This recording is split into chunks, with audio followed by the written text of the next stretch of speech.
Option learning की एक और वीडियो में आपका स्वागत करता हूं। दोस्तों आज के ट्रेड के एनालिसिस करते हैं। जो बैंक निफ्टी क्लोज हुआ है वो 43,890-91 के आसपास में क्लोज किया है। टोटल मैंने 5 ट्रेड यहां पे लिए हैं। ये 5 ट्रेड में ना आपको दिखने में ये 5 ट्रेड है और ये प्रॉफिट चार्ट दिख रहा है, लेकिन ये प्रॉफिट कुछ भी नहीं है, क्योंकि ज़्यादातर जो था ना आज का मेरा व्यू ये था। देखिए मैं बैंक निफ्टी पे तो न्यूट्रल ही रहता हूँ, कभी भी मैं चार्ट के एनालिसिस करता हूँ या स्टॉक्स लेता हूँ तो मैं न्यूट्रल होकर ट्रेड करता हूँ। मेरा माइंडसेट दोनों तरफ से क्लियर होता है कि मेरा लेवल आएगा तो बाइंग करूंगा, मेरा लेवल अगर नीचे ब्रेक करेगा तो स्टॉप लॉस अगर होगा, उसके बाद जो मेरा लेवल नीचे का आएगा तो मैं यहां पे सेल करूंगा।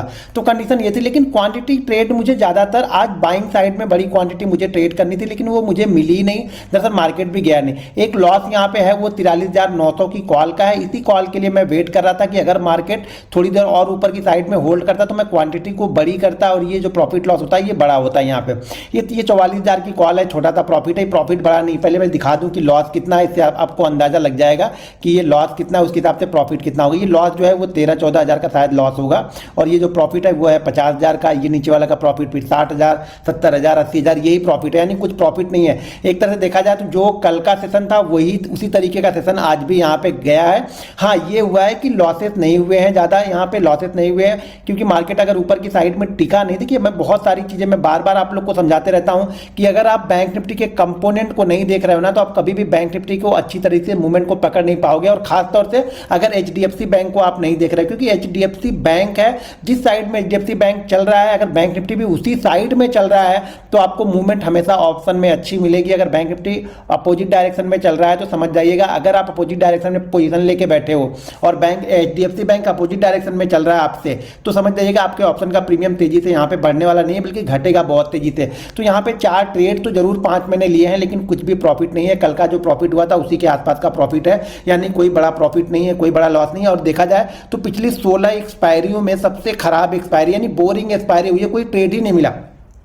या तो ये 5-7 लाख का लॉस कर लेता है या कम से कम इतना भी तो प्रॉफिट देके जाता कि हाँ ठीक है, लेकिन बैंक निफ्टी ने आज कुछ नहीं किया, बोर ही किया है। क्योंकि उसके बाद अगर 12 बजे के बाद से आप चार्ट में देखोगे और खासतौर से उसके बाद जाके ऑप्शन के चार्ट को देखोगे तो आपको समझ में आएगा कि कोई भी मूवमेंट यहाँ पे हुई नहीं है। अगर आपने कोई भी ट्रेड उसके बाद किया होगा तो आप ट्रैप ही होगे, फंसे ही होगे। उसके बाद मार्केट ने कोई मूवमेंट यहाँ पे दिया नहीं है। हाँ यहाँ पुट में थोड़ा सा प्रॉफिट अच्छा हो गया जिससे वो लॉस रिकवर हो गया और थोड़े बहुत प्रॉफिट में आ गया कि दाल रोटी चल जाएगी यहाँ पे। तो चलिए मैं ट्रेड की एनालिसिस करता हूँ, ट्रेड को बताता हूँ कि मैंने कहाँ पे लिया, क्यों लिया और क्यों एग्जिट किया, और उसके साथ में ये भी बताता हूं कि आज के जो मूव है वो मूव पूरी तरह से चले क्यों नहीं, आपको क्या क्या चीजें ध्यान रखनी है। अगर एक्सपायरी के दिन भी ट्रेड कर रहे हो या बैंक निफ्टी ऑप्शन आप कभी भी ट्रेड कर रहे हो ना, तो ये चीजें तो हमेशा आपको ध्यान में रखनी ही चाहिए।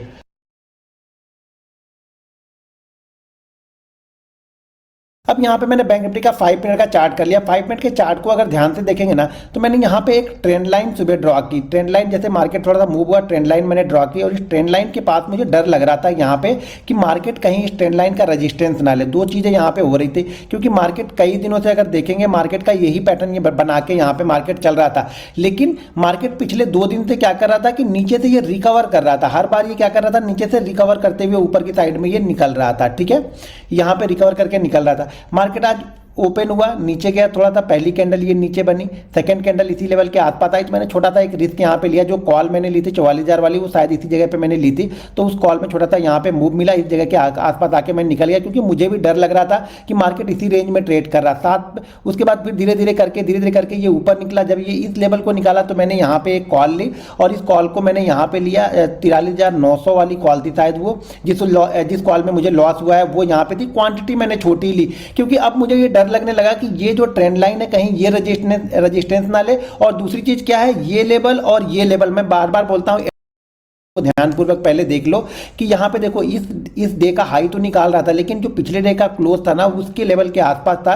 तो मुझे यहाँ पे थोड़ा सा वेट करना था। मुझे वेट ये कर रहा था मैं कि अगर ये 44,060 के ऊपर, 44,077 के ऊपर अगर ये कंटिन्यू होल्ड करने लगे, भले ही 30-40 पॉइंट मुझे महंगा मिलेगा, लेकिन उसके बाद मैं इसमें क्वांटिटी बड़ी ट्रेड करूंगा, यानी फिर मैं 10,000, 15,000, 20,000 क्वांटिटी फिर यहाँ पे मैं ट्रेड करता। लेकिन मार्केट गया नहीं। मार्केट जैसे ही वापस अगर ये 43, जब ये 33-34 यहाँ पे जब मैंने लिया 33-34 40 के आसपास लिया, उसके बाद ये ऊपर 77 तक गया। जैसे ही वहां से नीचे की तरफ आने लगा और वापस नीचे आते वक्त इसने 33 के नीचे, फिर 25, फिर 20 में थोड़ी देर वेट किया और जैसे ये 44 के नीचे आया ना, मैंने पोजीशन को स्क्वायर अप कर दिया। मैं बोला नहीं यार, लगता है ये इस ट्रेड का रेजिस्टेंस ले रहा है, एक बार देखता हूं अगर फिर से ये होल्ड करके ऊपर निकलेगा तो ऊपर की तरफ मैं फिर से यहाँ पे बाई करूंगा। ये नीचे की साइड में आ गया, मैं वेट करता रहा, उसके बाद ये धीरे धीरे करके कहां पे आ गया, इस ट्रेंड लाइन के आसपास में यहाँ पे सपोर्ट लेने लगा। तो मुझे लगा यहाँ पे मुझे अगर ये बाउंस बैक करता है तो मैं यहाँ पे आप कॉल लूंगा। देखिए माइंडसेट मेरा ये था कि इस जगह पे अगर होल्ड करता, देखिए क्या कर रहा था पिछले 3-4 दिन से इसी जगह के आसपास कहीं पे होल्ड करके एक एक कैंडल बड़ी बड़ी यहाँ पे बना दे रहा था।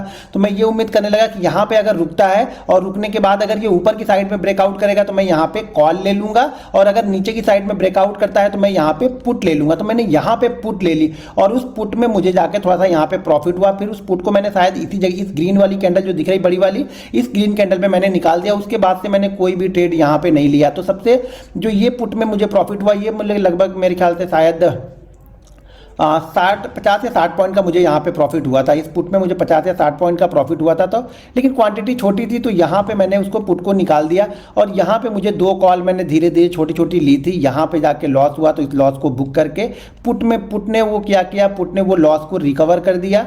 जो लॉस हुआ था उस लॉस को पुट ने रिकवर कर दिया। तो माइंडसेट मेरा देखिए क्लियर था कि अगर इसके ऊपर अगर निकलता है तो एक बड़ी क्वांटिटी ट्रेड करूंगा मैं 44,033 के ऊपर थोड़ी देर और। मैं वेट कर रहा था कि ये 44,033 के ऊपर और होल्ड करे तो मैं एक क्वांटिटी तो मैंने ऐड कर लिया था ऑलरेडी, मैंने एक छोटी क्वांटिटी ऐड कर ली थी, लेकिन बड़ी क्वांटिटी की मैं थोड़ा सा वेट कर रहा था कि और यहाँ से ऊपर की साइड का मूवमेंट निकलेगा, भले वो 30 पॉइंट 25 पॉइंट मुझे महंगा मिलेगा लेकिन मैं उसके बाद ही ट्रेड करूंगा। कंडीशन यहाँ पे क्यों, 2 कंडीशन मैंने क्यों बनाई थी।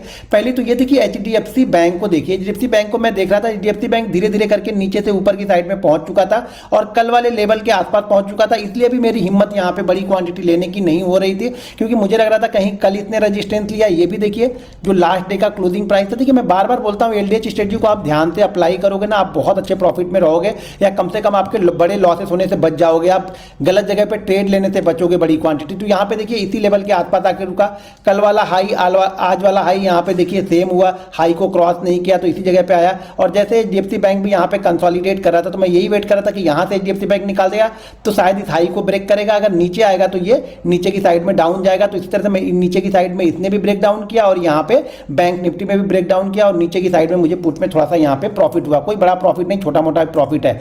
अब यहाँ पे देखेंगे एक चार्ट में और दिखाता हूँ ICICI बैंक का, क्योंकि कंपोनेंट पे नजर बनानी जरूरी है, कंपोनेंट को देखना बहुत जरूरी है, ध्यान रखिएगा।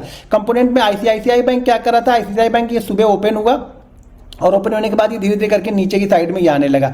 अब यहाँ पे ये उम्मीद थी कि यार ICICI बैंक ट्रेंड लाइन को ब्रेक नहीं करा, चलो अगर ICICI ना ब्रेक करे तो कम से कम कोटक साथ दे, कोई बैंक HDFC का साथ तो दे। जब ऊपर की साइड में जा रहा था तो किसी बैंक कोई वहाँ पे साथ उसका नहीं दे रहा था।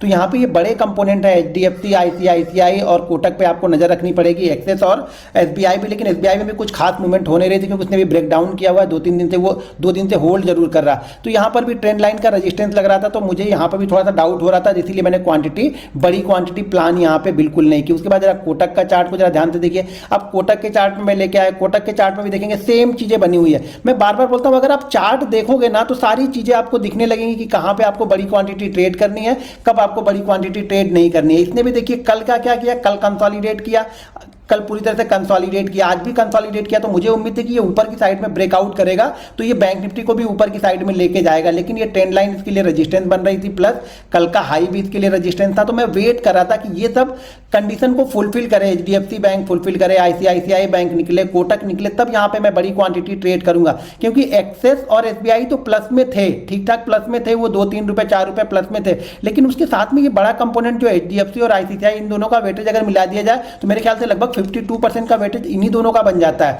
तो ये दोनों चलने बहुत जरूरी है। अगर हम कॉल साइड में देख रहे हैं या पुट साइड में देख रहे हैं तो HDFC और ICICI उसी साइड में चलने बहुत जरूरी है। तो यहाँ पे इसने भी नीचे का ब्रेक डाउन किया, 11.5 से ब्रेक डाउन स्टार्ट हुआ, 11.5 के बाद इसने भी नीचे का ब्रेक डाउन स्टार्ट किया। तो यहाँ पे मेरे पुट में थोड़ा सा प्रॉफिट हुआ। मैंने बड़ी क्वांटिटी पुट में यहाँ पे ट्रेड प्लान नहीं की थी। क्यों नहीं प्लान की बड़ी क्वांटिटी पुट में, ये भी बता देता हूँ आप लोग को।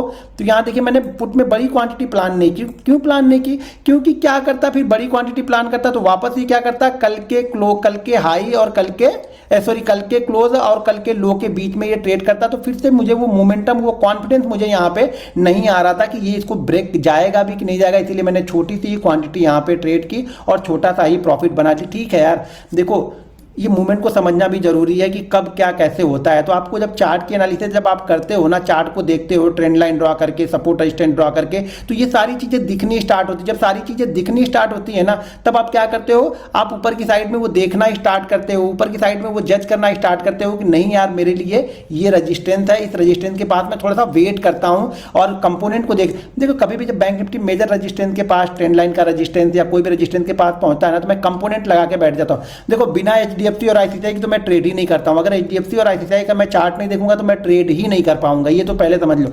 और ऊपर से रजिस्टेंस में हो तो मैं देखता हूं कि वो बैंक रेजिस्टेंस के पास क्या कर रहा है, क्या वो अपने रेजिस्टेंस को ब्रेक कर रहे हैं कि वो भी अपने रेजिस्टेंस के पास से ब्रेक डाउन हो रहा है, तो वहां पे वेट करना पड़ता है, या छोटी क्वांटिटी लेके मैं बैठा रहता हूं जैसे। लेकिन मार्केट जैसे ही नीचे की साइड में आया हमारे लेवल से, मैंने वहां से अपना जो भी कॉल था उसमें लॉस लिया और लॉस लेके बाहर आ गया। तो छोटा लॉस लेना ज्यादा आसान है। मैं बार बार बोलता हूं छोटा लॉस अगर लेके निकल जाओगे ना, तो जब आपको सेकेंड ट्रेड कहीं मिलेगा तो आप उसको ट्रेड कर सकते हो, छोटी क्वांटिटी में ही सही ट्रेड कर सकते हो। तो शायद यहाँ पे 30 40 50 पॉइंट का आपको लॉस मिलेगा, लेकिन यहाँ पे अगर 100 150 पॉइंट का मूव हो जाएगा तो आपके जो लॉस है वो आराम से निकल।